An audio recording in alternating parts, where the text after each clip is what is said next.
Stop talking and queuing while your clients and athletes are attempting to learn something. If you want somebody to learn something, you need to actually allow them to learn it. And a really crucial component of learning is making mistakes, making errors, and deviating from the intended path so that people can then internalize and learn how to correct themselves and bring themselves back to where they ought to be.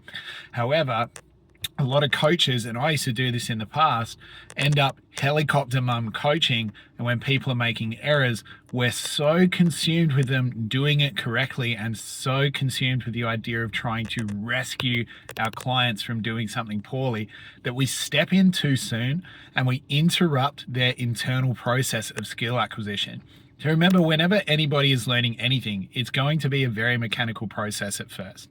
You go from unconscious incompetence to conscious incompetence to then competence and unconscious competence. So you go from being the worst and not knowing it, knowing that you're bad, being kind of okay, and then being okay without having to think about it. And then you start to get pretty good.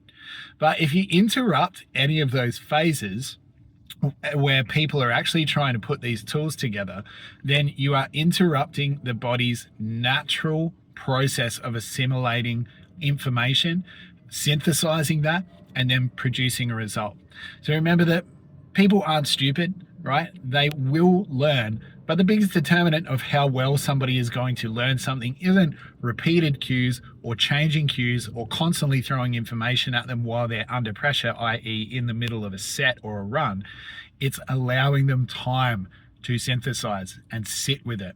People often ask me, what am I doing wrong? I can't figure this out.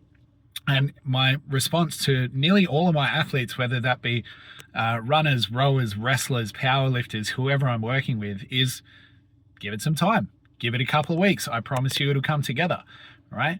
Often the biggest determinant of skill acquisition is not only intention behind improvement, but also time. And the more you step in, the more you step all over that.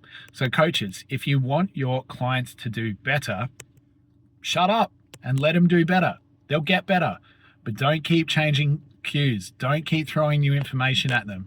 It's only interrupting the process of assimilating that thought process. And if you are worried, let's finish.